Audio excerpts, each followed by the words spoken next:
They're fine. Just doing their daily combat training. Combat training? A little young for that, aren't they? Not to us. We're a tribe of warriors. In ancient times, we were the most elite troops in the nation, responsible for patrolling and defending all of Natlan. And even though times have changed, we've kept our martial spirit alive.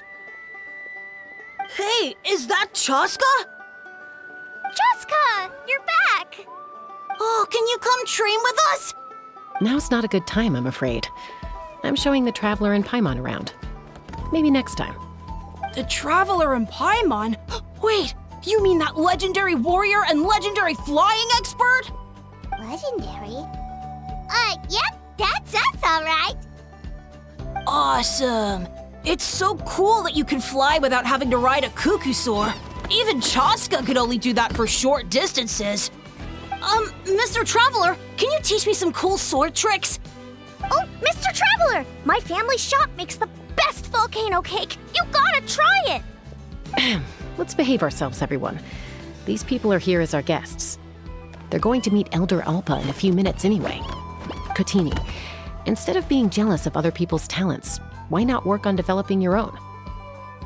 Kapak, there's no point in trying any cool sword tricks until you've mastered the basics. Have you done all your sword drills today? And Yatlan, easy does it, okay? Not every conversation has to turn into you plugging the family business. Okay.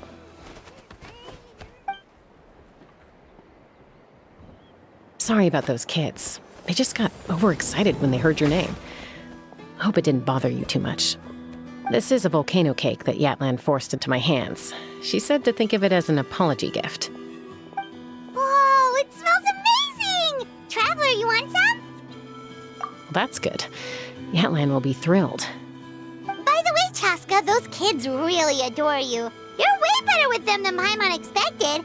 Paimon figured you'd be more... aloof, maybe? Aloof, huh? Well, to be fair, there was a period when I was like that. Around the time when I first joined the tribe. But it's a terrible attitude to have as a peacemaker. It tends to turn situations that could have had a peaceful resolution into a stalemate that can only be resolved by force. Yep, exactly. As long as other options are available, I try to avoid that at all costs. Someone once told me that peace imposed by force will crumble in a matter of days. But peace achieved through genuine dialogue actually benefits both sides, even if sometimes the parties are only willing to negotiate because they're both armed to the teeth. That's true. Hey, Chaska! Uncle Cusco knows you're back, and he's coming to get you. Oh, thanks. Traveler, Paimon, got a dash. I'll meet you at the totem pole up ahead. You can't miss it. It sticks out like a sore thumb. Wait, are you running away? First rule of conflict resolution? Grab the fan and run before the you-know-what hits. Trust Chaska to make even running away sound cool. Sorry about this. Just stall him for me, okay? I'll explain everything later.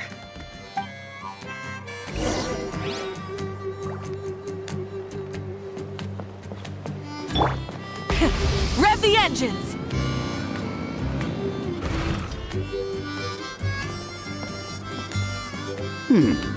A golden-haired outlander and a white flying object. You must be the Traveler and Paimon. I heard Chaska was with you, but I suppose she's run away again, has she? Sorry, who are you? Who am I? Only her father.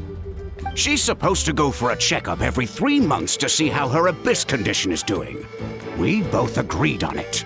But she's already missed 3 checkups this year. That's 3 out of 4. Yes, she got exposed to abyssal energy as a young child. Then her birth parents abandoned her. It's lucky those wild cuckoosaurs found her when they did, or she wouldn't have made it. They took her under their wing and raised her as one of their own. Eventually, some riders out on patrol spotted her and brought her back to the tribe. But she was practically feral at that point. The moment you took your eyes off her, she'd be getting herself into a fight, or she'd run away to be with the Saurians. She seemed to prefer them to her own kind. She might as well have been a Saurian in human form. That must be the aloof period she mentioned, right? We later discovered that her exposure to the Abyss had planted seeds of conflict in her heart. So, we started trying to bring it under control. But ultimately, she's the only one who can control it. Anyway, she's much more human these days. Yeah, don't worry about her. She seems pretty stable to Paimon. She's probably only avoiding the checkups because she thinks it'll stop you guys from worrying about her. Yes, I'm well aware of that. She knows she needs to be careful. If her condition ever took a turn for the worse, she wouldn't be brushing it aside like this. It's just, every checkup she's been to, they find new cuts and bruises. Nothing to do with the Abyss, of course. Oh no, that's all fine. The problem with her is, she's her own worst enemy. She's been living dangerously again. I'm sure of it. That's why she's avoiding the checkups. She wants to hide it from us. Yeah, Paimon can see her doing that. Oh. In the past, she always had Koichi to keep an eye on her.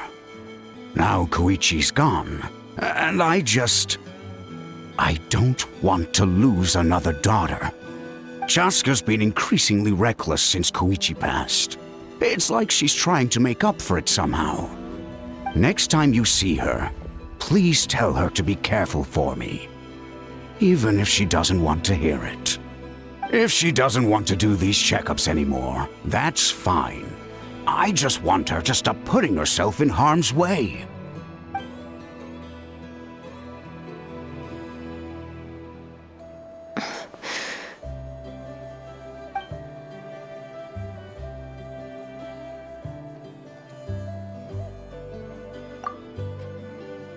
Whoa, where did the time go? We should be back up with Chaska before it gets any later. To get to the totem pole, we need to head north, right?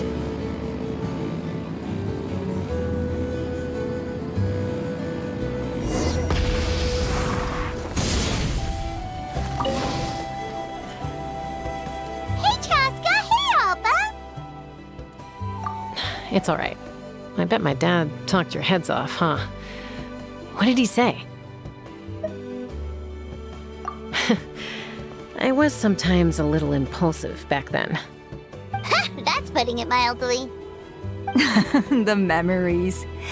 It feels like it was only yesterday when we brought you back and had Cusco and his family take you in.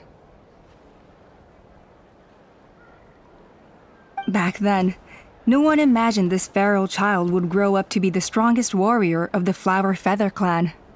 Huh? You were the one that brought Chaska back to the tribe? That's right. Elder Alpa was already a veteran rider by then.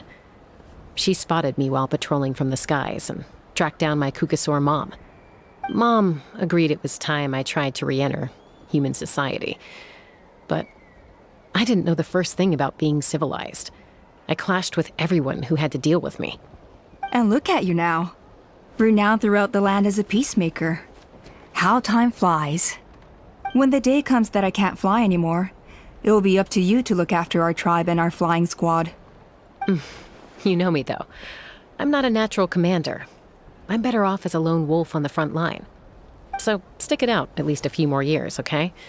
Give Koyer and the others time to come into their own. Oh, stop.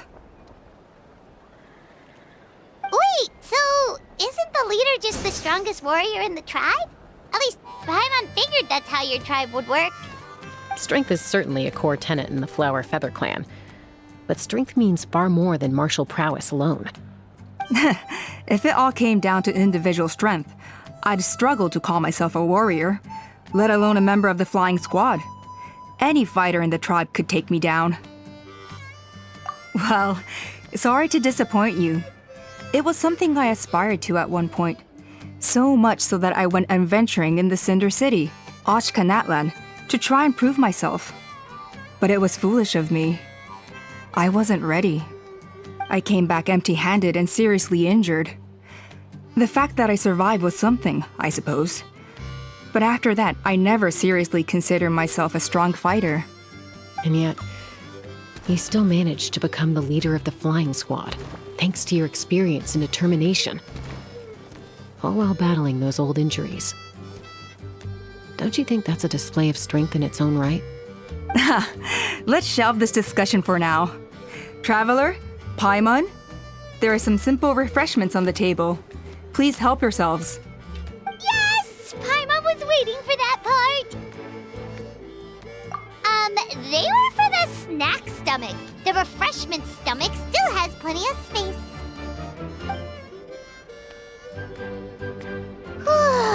Paimon is so full. Well, if you're enjoying our hospitality, feel free to stay with us as long as you like. Elder Alba? Something's come up.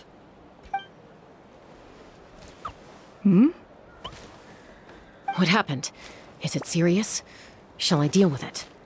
It's... Some merchants showed up, not from our tribe. They said they're here to discuss some potential collaboration with us. Why now? This is terrible timing. There are a few Wingless that we haven't managed to reach yet, and we still haven't inspected the retrial arena. Let me handle the other errands while you meet with the merchants. You shouldn't be trying to do everything at your age. You should help too. Seems only fair after all that food we ate. Huh. Well, much obliged. Cheska, the remaining Wingless are all people you know. Let's see. Pishika now manages the floating target balloons. Waska's probably still addicted to eyes on the feathered prize, and Junon spends her days up on the flying platform, staring at the Cinder City. I'll leave you to tell them the news.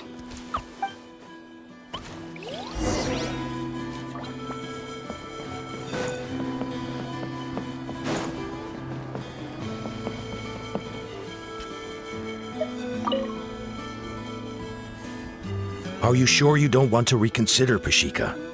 I appreciate it, boss. But honestly, I'm pretty happy with my life nowadays. Pashika, they're redoing the flying trials. Huh? Mutoda? Ah, did Alpa send you? I was just telling Pashika the news, actually. The way things are with the tribe these days. I mean, you don't need me to tell you. This here is no future for a seasoned warrior like you.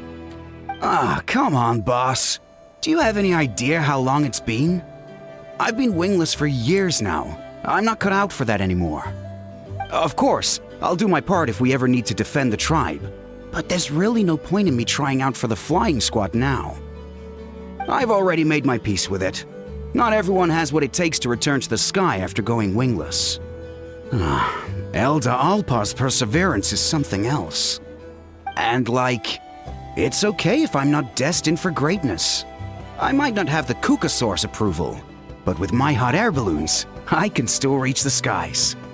Handling these balloons every day, seeing how the customers react, the looks on their faces, that's enough for me. Finding something you love doing can be just as hard as passing the flying trial. It's worth holding on to. Fair enough. It's your choice. I won't force you. Oh, by the way, you should try taking a balloon ride if you've got the time. Once you've been up there for yourself, you'll see why I love it so much. No problem. If you ever want to give it a try, you know where to find me. We just got a message from Moika. She says to meet her at the speaker's chamber tomorrow. Does that mean your ancient name is ready to be forged? Let's get some good rest today. We need to be at our best for this special moment. A retrial? What's the point? I pretty much treat life like it's a game. No Kukasaur's ever going to approve of that, no matter how many times I try. Waskar, I can assure you, Kukasaurs wouldn't judge you for something like that. Well, they must be judging me for something. Maybe I lack fighting spirit, or just don't have the talent. Not everyone's a natural like you. Don't waste your time on me. You'll have better luck with the ones who still have their heads in the clouds. In the meantime, I think I'm gonna treat myself to a few more games of Eyes on the Feathered Prize. Yeesh, there's Wingless, then there's being a total lost cause. He used to be a fierce warrior, actually. But fighting spirit alone won't win you the Kukusaur's approval. Are all Kukusaurs so strict? The ones in floating target balloons and Eyes on the Feathered Prize seem pretty chilled out. It's one thing to hang out and have fun, but quite another to take to the skies with a human life on your back. Giving a ride to someone who's unqualified endangers not only the rider, but also the Kukusaur themselves. If the rider makes a mistake, they both suffer the consequences. So we have a mutual understanding with the Kukusaurs. If someone isn't up to standard, we have to reject them. Even if it means breaking their hearts.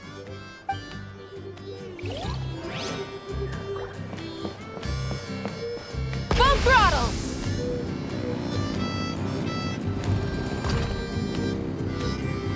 All right.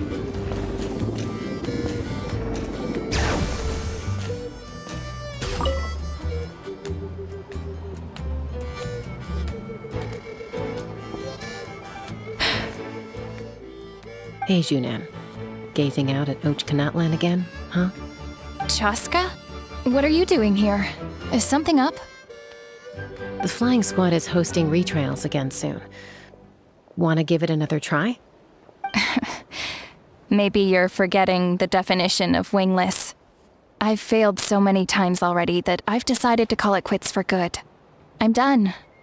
Elder Alpa always goes out of her way to come and tell me when a new trial is coming up, and it's nice of her to think of me. But nothing's gonna change. I'm not going to suddenly pass just because they're holding another trial. They're making some big changes to the arena this time, so the flying experience should be smoother than before.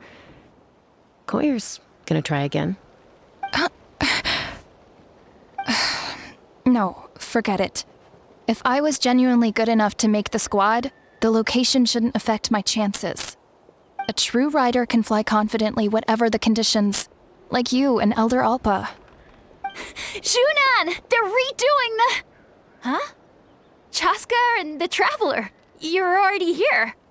I guess they told you already then. Come on, let's go train together.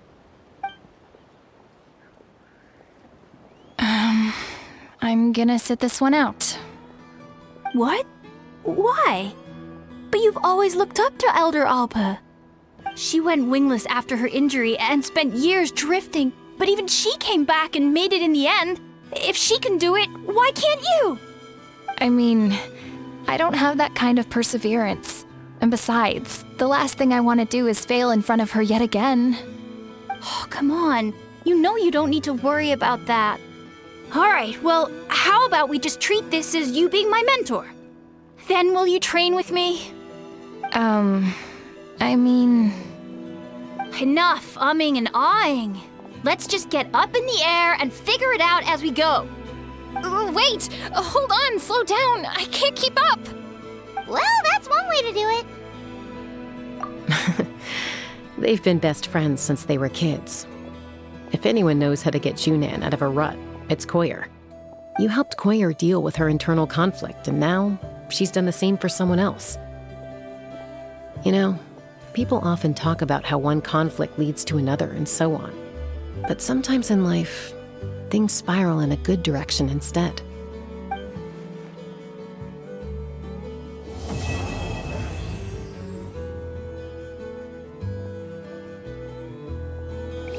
We've notified all the Wingless on the list now, right? Where to next? The trial arena. It's not far from the tribe.